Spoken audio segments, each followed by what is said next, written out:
Good morning, folks. Is the audio coming loud and clear?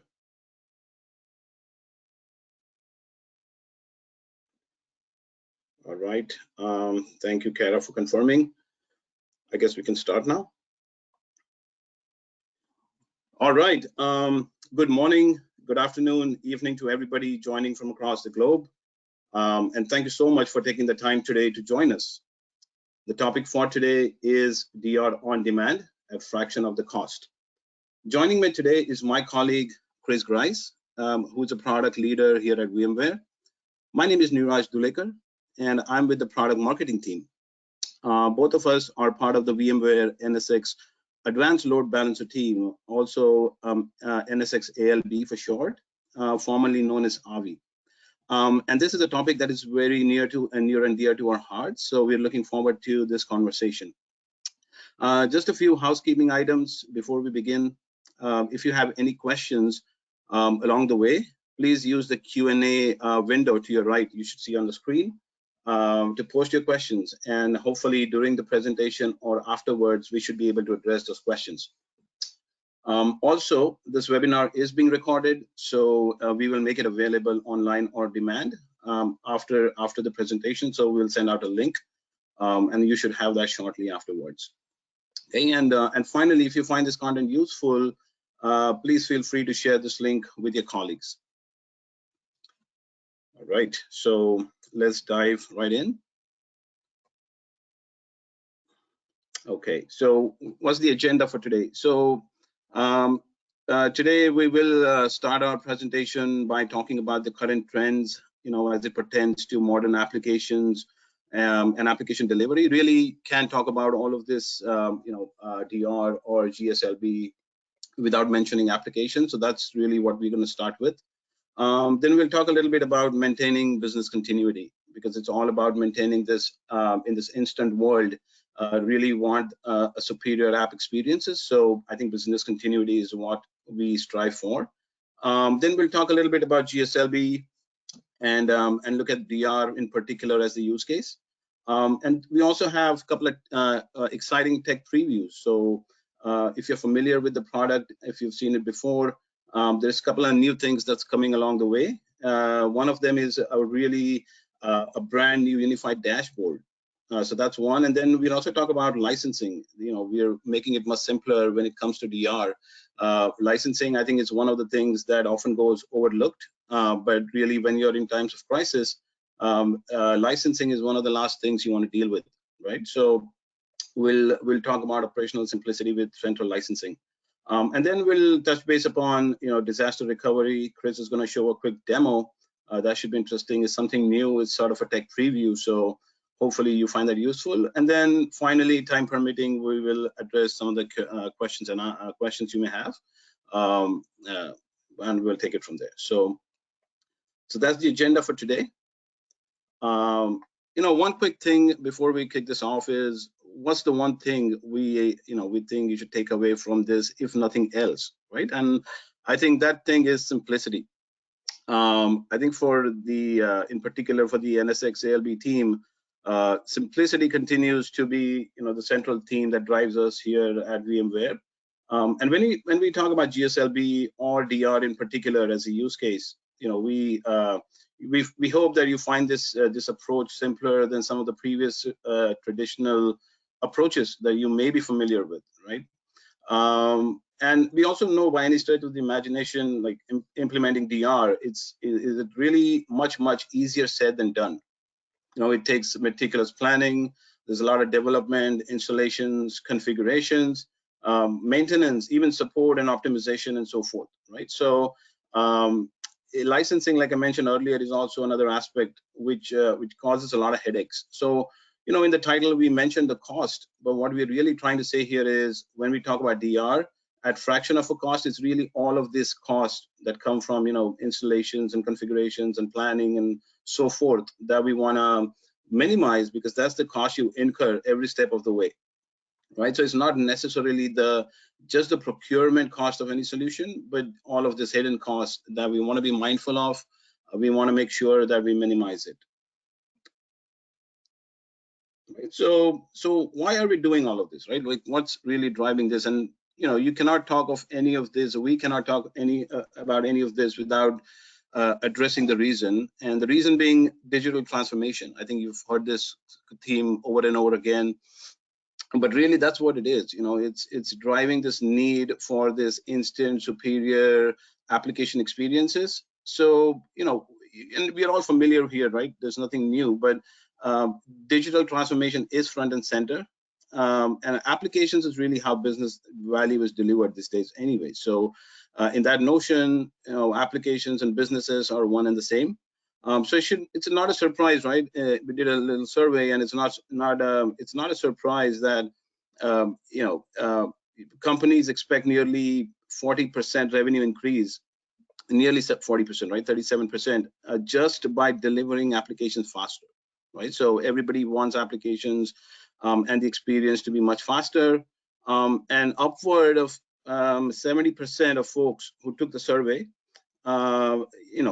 say that remote work is a norm, and we can all agree. So for enterprises, productivity and application experiences really go hand in hand. And then finally, nearly everyone is thinking about modernizing apps, right? So be it multi-cloud deployments, microservices, microservices-based architectures, or incorporating more AI or ML.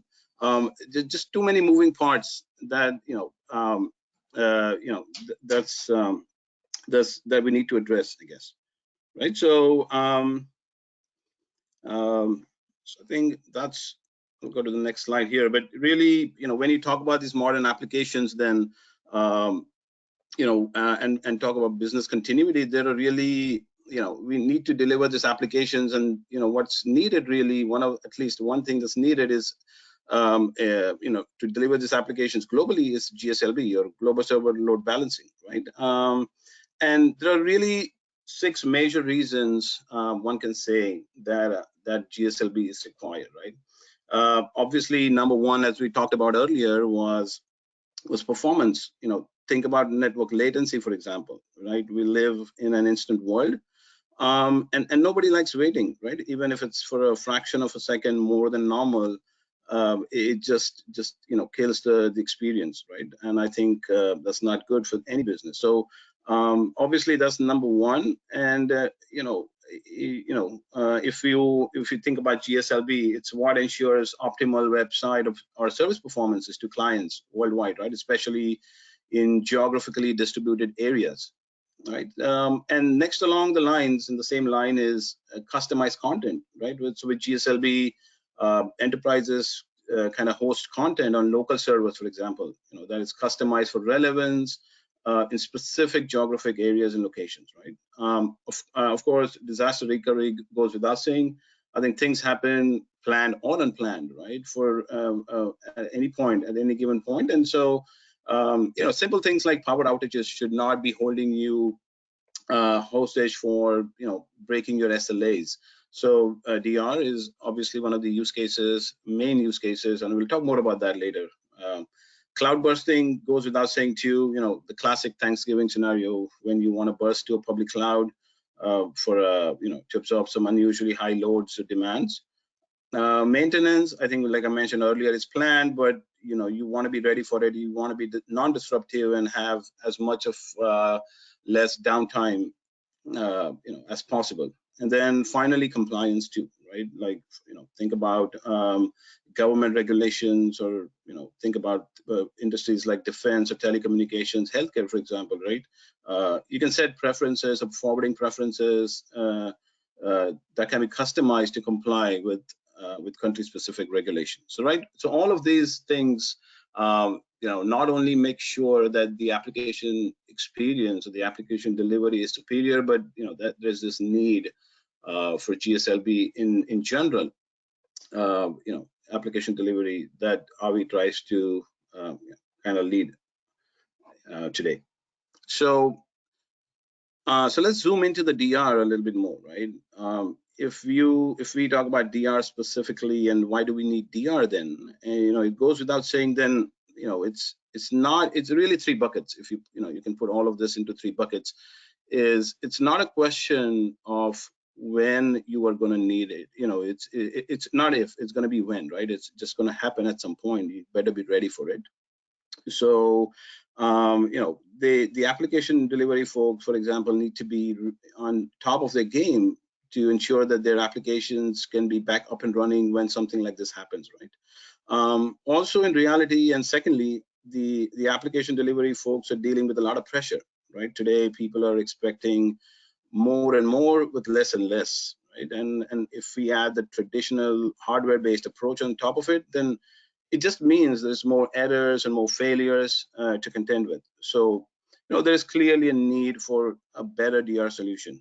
And then finally, cost, right? I think we touched upon cost a little bit earlier, but then what is the true cost of an app failure, right? In many cases, it really is broken SLAs and reputation and things of that nature, right? Something that is tremendous, and it's really hard to put any price tag on that, so to speak, right? So I think there is a need for a better DR solution that can address all of these things, where the teams are not stretched too much, where you can get more bang for your buck, and and also a solution that is more modern, right? Because apps are getting modernized, so there is a need for really a newer, a better, a simpler way of doing DR. And that's why when we say DR done right, that's really what we mean is we want to have the solution that is simple to use, right? And then one final thing I want to touch upon is the licensing, because I think licensing happens to be one of the things that often gets overlooked. And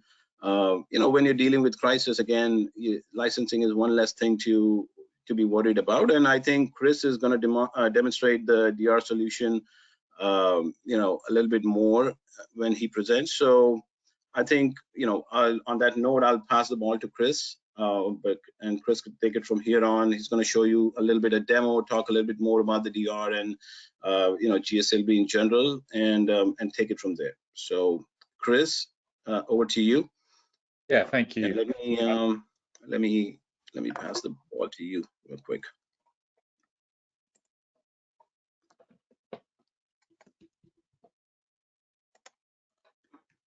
Yeah, thank you. Okay, there you go, Chris. Okay, let me share my screen.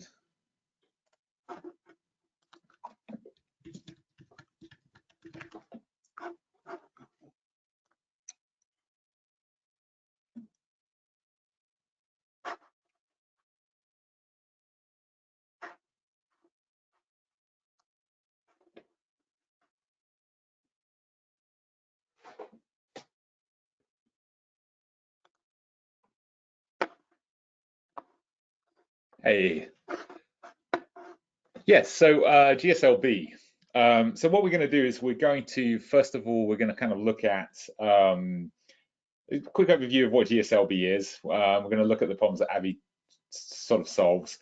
And then we're going to look into sort of cloud services, and then we're going to sort of tie all of that together and see how we can use cloud services with the Avi GSLB, and we can sort of formulate a really good, efficient DR plan. So without further ado, what is GSLB? Primarily, GSLB is a, we're load balancing DNS across a global footprint. It doesn't have to be global, it could be within the, the continental states, but generally that's what you're doing. And primarily how it works is you're going to have a corporate domain. So for example, that could be VMware.com. And then you're going to have a GSLB subdomain that is delegated. So it could be gslb.vmware.com. And what will happen is your DNS infrastructure, your corporate DNS infrastructure will delegate that subdomain to Avi DNS listeners. So for example, in this case, you would be delegated to that gslb.vmware.com would be delegated to Avi DNS1, Avi DNS2, Avi DNS3. And so what happens is when a client makes a DNS request for a GSLB virtual service, they would say app1.gslb.vmware.com. That would go to the corporate DNS. Corporate DNS says that's delegated, and then ultimately that request is going to land on one of these DNS servers. And then what's going to happen is the DNS service is going to respond back to the client with the IP address, depending on the algorithm of that GSLB virtual service. Now, there's several GSLB algorithms that we have. We have round robin, we have consistent hash. There's also geo-based algorithms. So if you're coming in from EMEA, we'll send you to EMEA. If you're coming in from the US, we'll send you to the US.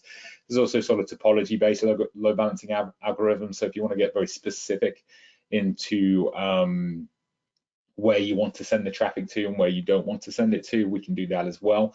And then to sort of bring it back, we also have sort of priority-based algorithms, and that's what ties in that DR story.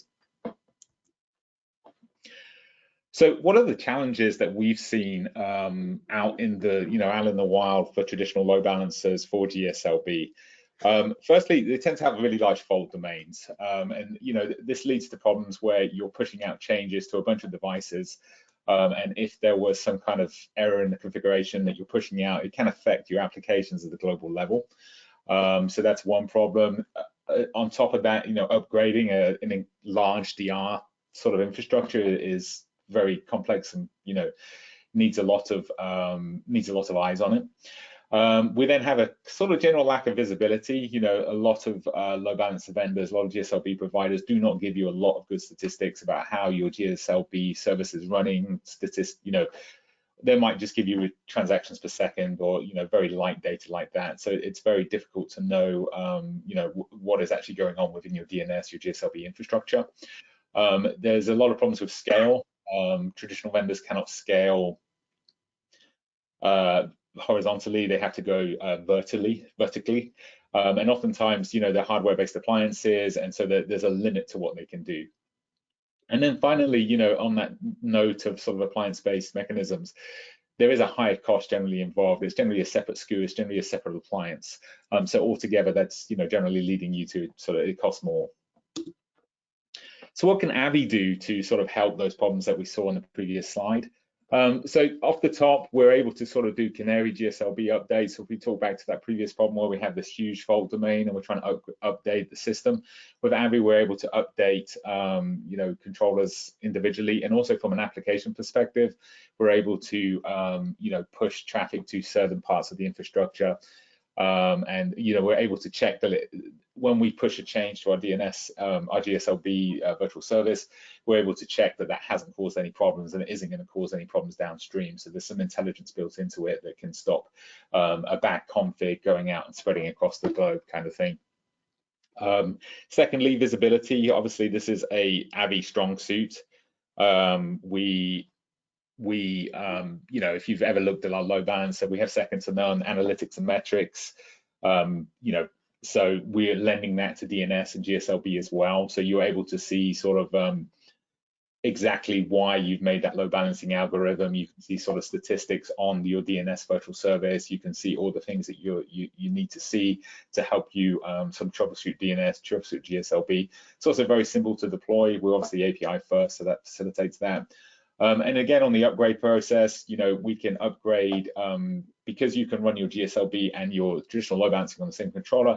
We can upgrade GSLB service engines differently to the regular load balancing service engines, things like that. So it really just adds to that story. Scalability, we're able to go active, and so it's not just that though. Health monitors are usually kind of like a big problem from GSLB, especially in large environments, especially when you're limited to sort of that active standby deployment. With Avi and the fact that we can go active across many service engines, we're able to split that health monitor up by sharding them, and then each sort of service engine is responsible for its own health monitoring, and we can pull that intelligence together on the controller, and that enables us to save that sort of processing power.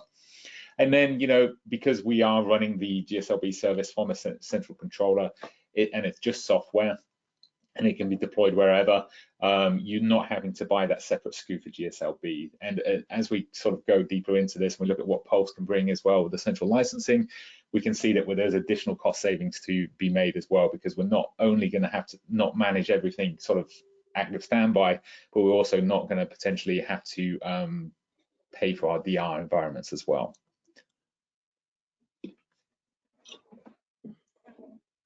So that brings me to Pulse. So what is Pulse? Pulse is the NSX Advanced Load Balancer Cloud Services, and fundamentally what it is kind of says it on the tin, is it's a service that runs in the cloud that your controllers will connect to. And there's several very good benefits that come from that sort of connection to the cloud. And first of all, this isn't, there are other SKUs as well, so this isn't compulsory, but if you do that SKU, you can take advantage of all this additional feature set. The first one, and the most important to the discussion today, is the central keyless license management. And what this means is that you can keep your licenses in a central management position, and you're able to pull down those licenses as you need them. So if you look at my picture here, I have on-premise, VMC, public cloud, and the other sort of VMware Cloud hyperscalers. If, for example, my on-premise data center needed more throughput than my VMC controllers, then I'm able to sort of pull those licenses from VMC and push them to the on-premise data center. And as we can see, as we move into the VR use cases, we move forward, you can see how this is very advantageous to us. Additionally, we have proactive zero-touch support. So if your load balancer goes bump in the night, we're going to create a case for you. And so as soon as you get up in the morning, you're going to have a GSS support case opened and a support engineer working with you. So that's a very nice feature. Additionally, if you're using us for WAF security, we're going to be able to update your WAF CRS rules, the bot management rule sets, IP reputation databases, geo databases. We can do that. And then again, a new feature that we're bringing in shortly is the unified dashboard. So what this means is that for my entire cloud services footprint, no matter where it is, whether it's on-prem, the public cloud, doesn't matter, it's going to give me a holistic visibility into all of that. So we're starting to sort of walk down that path of kind of control of controllers. Today, it's just sort of inventory and metrics, that type of thing. But down the road, it will get, and depending on customer feedback, we can take it where it needs to go. But how that actually looks is that we're going to have sort of a global dashboard, and from the global dashboard, you're going to have like sort of a one-step shop to easily visualize how your entire footprint is. So for example, here you can see that I'm looking how many licenses I have across my footprint. I can see the number of controllers, how many service units is each controller using. I have the number of controllers across the footprint, number of virtual services. I can even see sort of traffic and versioning. Versioning is really key because if you've ever managed a fleet of load balancers, sometimes it can be very difficult to maintain, what versions of code are running where. And what this will do is for your entire cloud services footprint, you're going to be able to sort of see, hey, I'm running this out-of-date code here, I'm running this code here, I'm running this code here. And so you're going to be able to easily action off that and upgrade and do things like that. And as sort of this sort of product sort of develops and matures, we are going to be bringing in things here for sort of patch management and software management. So for example, if you were running 19 train Avi code, there isn't actually a 19 train, but if there was one, if you were running that and we have to get you off that code, we're going to sort of be able to sort of we'll be able to download that code for you and then download the recommended code for you, and then ultimately then you as a load balancer administrator can choose when to do that upgrade, and we can bring all of your load balancers up to spec. And that's also tied into that flexible upgrade process as well. So you can upgrade the controller separate to the service engines, and so there's a lot of flexibility in there with what you have to and what you don't have to upgrade.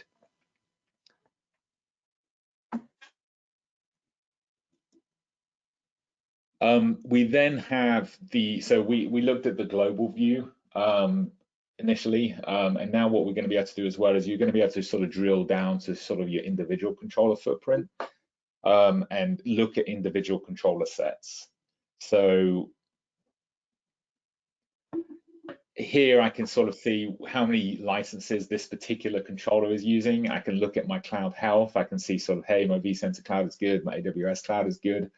I'm able to look at the software version that my service engines are running. So, here I can see all those different versions.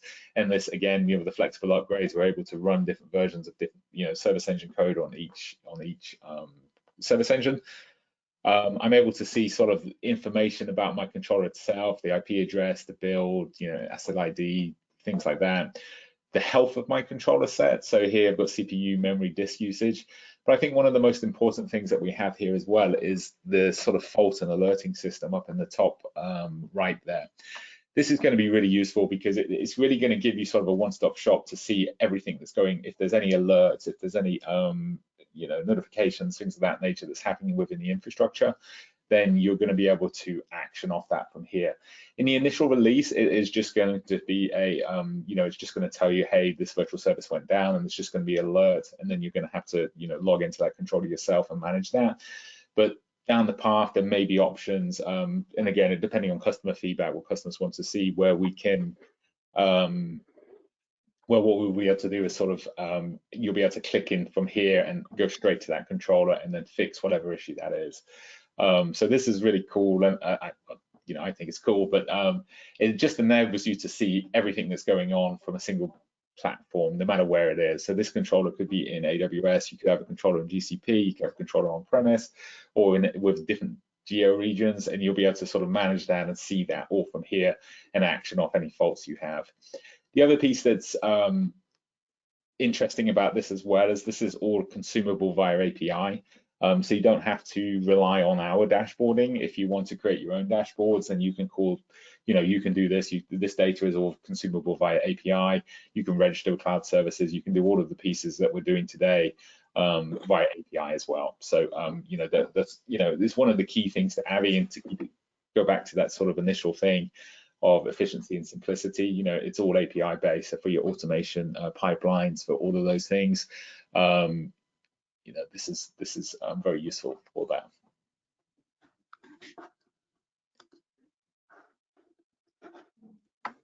And then that brings me to the sort of the topic du jour of the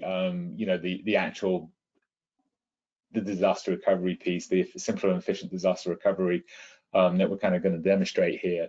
But just to sort of give us a high level of what this is doing, we're really taking advantage of the central licensing platform. And oftentimes, if I think about DR, I'll have an active site and I'll have a disaster recovery site. And if I'm looking at a traditional load balancer, on my active site, I'm going to have an active standby load balancer pair, and then on my DR site, I'm also going to have an active standby load balancer pair. And at my DR site, I'm not using that at all because I haven't had a disaster recovery event, and there's just no need to use it. And on my active site, I'm not really using that standby load balancer either. So out of 4 load balancers, I'm only actually using 1, and so I've spent the money on 3, an additional 3, but I'm only really using 1. And so one of the advantages to Avi is that obviously we can be active. So if I look at my active site, I don't have that wasted resource anyway. So I'm using all the resources I need. And then if I extend my central licensing platform over to DR, I can also do that with the license itself. So I can have, for example, I can have a controller deployed in my DR site, and I can have the virtual services deployed. I can have my virtual services ready to go. I can then, when I have a DR event, I can then move those licenses that I have in my active site to the disaster recovery site, and then I've not had to pay for those licenses that are sat there in that disaster recovery site, really doing nothing. So I really have made the whole process much more efficient. Not only am I consuming all of my resources on my active site, which is good, I'm also not using resources that I don't need in my DR sites. And then when the DR event happens, we can fail over. And now what is going to actually happen, I'm just going to get a drink quickly. What will actually happen as well is when we combine that with GSLB, because if we run GSLB on both sides, and I have my controller up and I have my I have a DNS listener up in both sites, the DR site, and this is what we're going to see in the demo, the DR site, what it'll do is it'll know that the active site has gone down. It'll detect that the DR event has happened, and it can automatically, and I'm doing this with a API call from a control script on the controller based off an alert, but there's several different ways we can do it.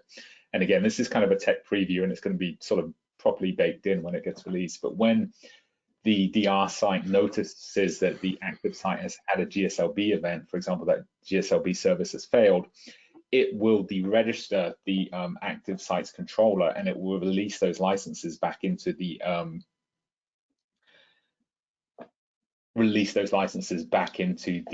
central licensing repository. And then what can happen is you can then bring up your virtual services on your DR site, and as those sites get brought up, it will pull down those licenses from cloud services, and that's how the service engines will populate. So that's really, in a nutshell, how we're kind of we're going to sort of to save you the money, be efficient with DR, and only use the resources that you need to use.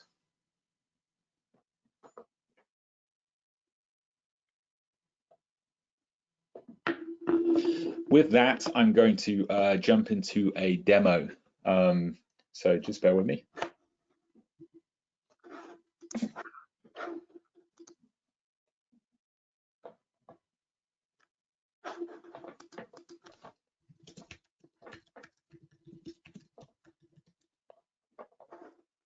So in my demo environment, I have kind of the exact kind of setup that we just looked at. And let me just log into these controllers.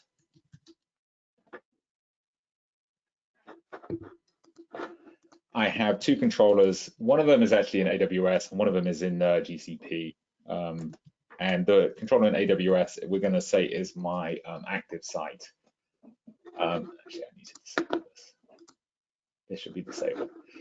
So if we think of the setup I have two controllers. I'm running GSLB across these two controllers. So if I come into infrastructure, look at my GSLB environment, there's my AWS site. This is my GCP site. I have the same application running in both sites. On this site, though, however, it's disabled. It's marked down because I don't want to consume those resources. So the only thing I have running in this site is a controller and a DNS virtual service. So very, very minimal licensing. And of course, you know, in this example, I just have the one. The one virtual service, but imagine you had sort of 10, 20, 100 virtual service. We can then, you can imagine what that would look like. And tied into that, I have a GSLB virtual service. So this virtual service is, I'm using priority-based load balancing. So you can see here that I have primary and secondary. Currently, right now, the site is up on the active side. This actually is the site here. GSLB goes around the world. So app.ve4e.demo.avi.us. And if I do just a quick dig against this DNS listener, you'll see that I'm responding with the 54.213 address, which is the address of the application in AWS. And then from a cloud services perspective, what does that look like? And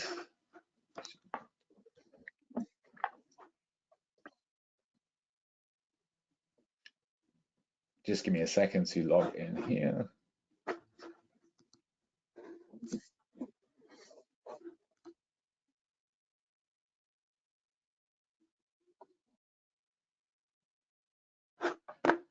If I come into my controllers, you can see that both of these controllers are in fact registered. You can see here's my AWS one and my Google one.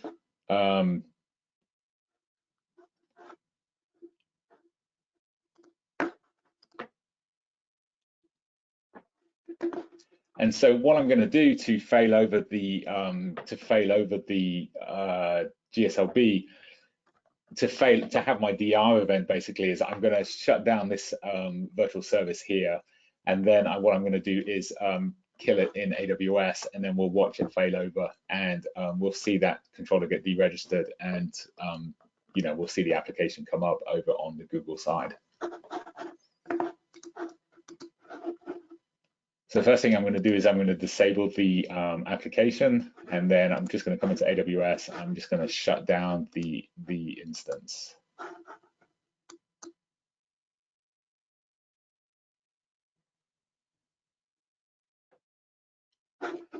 Okay, so while that's happening, it does take a second because I'm relying on cloud infrastructure. Did that shut down?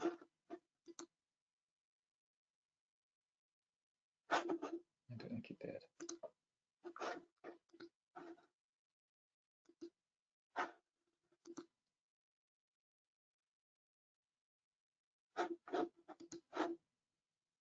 There it goes. Okay, so that's stopping now. And so fundamentally what's happening is I have an alert set up on my configuration here where I have these two alerts here, DR event and DR VIP up. And what this is doing is this is firing off a control script. And what that control script's doing is two things. It's actioning off the GSLB event. So when a GSLB event happens, it's firing off. And what it's doing is it's firing off a control script that's saying to cloud services, deregister that controller.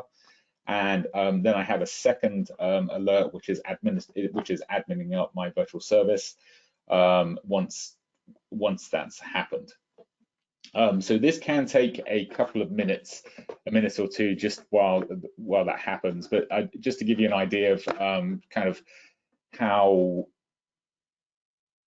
how easy it is to configure such an alert. So this is my DR VIP up alert, for example, and you can see here that I'm just actioning off the event happening where there's a GSLB site status, and then I'm firing up the specific alert here, which is my control script, which is literally just a API call, a Python API call. We can have a quick look at that too, to action here.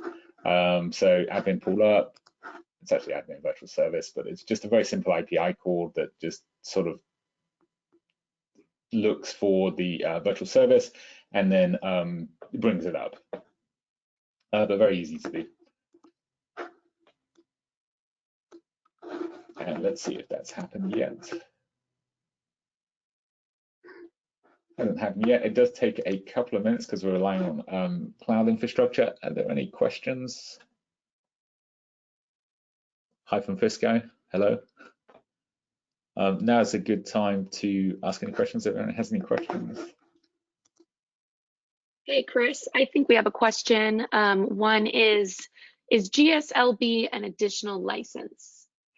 No, it is not. It's not. So everything that comes with the Avi product is, it's one license. So that includes WAF, GSLB, all of the security features that we've looked at today. All of the things. Basically, it's a one-stop shop. So everything comes with it.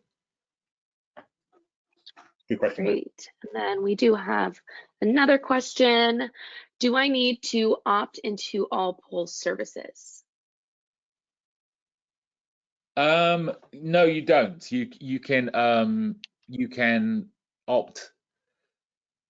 can opt into. The only thing you have to is compulsory is the license management, central license management. But the rest of it is all completely opt-in. So the inventory dashboards, the security features, and all that type of thing is all compulsory. Is not compulsory. Sorry. Great. And then we also have another one. Why did we turn off something in Avi before shutting AWS web instance? Yeah, so that's a fantastic question. Yeah. And that's the reason I did that is I'm trying to simulate a site failover, like an entire site going down. And the problem with Avi is if I just if I shut down the controller, the data plane is going to stay up because the data plane is on the service engine. So to do a full site failover, I'd have had to shut down the data plane and the service engines. So I had to shut down the virtual service, but I'm trying to just mimic, if you lost that site, the controller and the VS would have gone down at the same time. So that's what would happen there. If hopefully that makes sense. But good question. Great. Are we ready to move forward? Or do you have time for another question? Yeah, we can move forward. Actually, let's answer the rest of the questions at the end. Okay, sounds good. So as you can see, that has fired off. My two alerts have fired off. And if I come back to this controller is now unreachable. And I come over here, this application is now up. It was previously marked down. And if I dig, you can see that the IP address is now changed to the other side. So now I've gone from 54 to 34. I will see if it works. It usually takes longer. It's probably not going to work, but yeah. And then if I come back into we should see that it deregistered it. Yes, there it is there. So it was deregistered. So that's where it's releasing those licenses back to the cloud services features.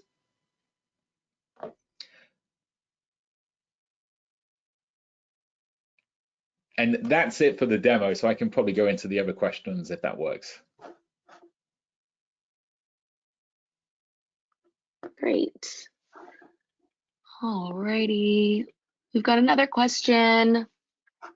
What is happening to DNS request while the device is being failed over? So that's a good question too. So if you think about DNS requests, I do have I have two DNS listeners, one in the active site and one in the DR site. So I will have to have one license to run my DNS listener. So what is going to happen is the upstream DNS service is going to round robin between them. And so when that secondary site goes down, there is going to be a slight delay if a DNS request goes to one of the bad sites. It's not going to get a response and it's going to send it to the one that's up. And so the one that's up is, that's been up the whole time. So it's going to continue to respond to the requests. Great. Another question, does the GSLB collect info from the local load balancers like load to make decisions? So we don't do it off load, but we do. We can action off sort of, we call it like a control plane health checks, where we can look at the health of the GSLB object and make load balancing decisions from that. And because the controller and the local load balancer is, the service engines they're aware of the actual health of the application. So you can rely on those health checks as well to manage the health checking. Great. And what pulse feature can we use with a single site deployment?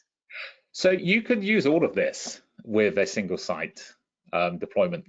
Some of it wouldn't be as, it depends. I mean, because I think a central SaaS-based dashboard is always useful.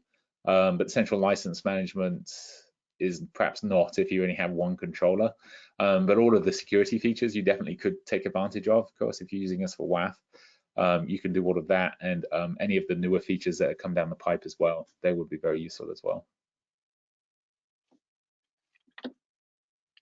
We've got another one. It looks like they're a CSP, and they're wondering if they can use this to automatically shift customer services from an affected or down site to another site. You should be able to. That's kind of the idea of the, again, this is kind of tech preview, so it's not quite, you will be able to in the very near future, yes. I mean, there's always intricacies, and I'm sure as a CSP, you've got quite a complex network, and there always will be intricacies, but generally, yes, you should be able to do this.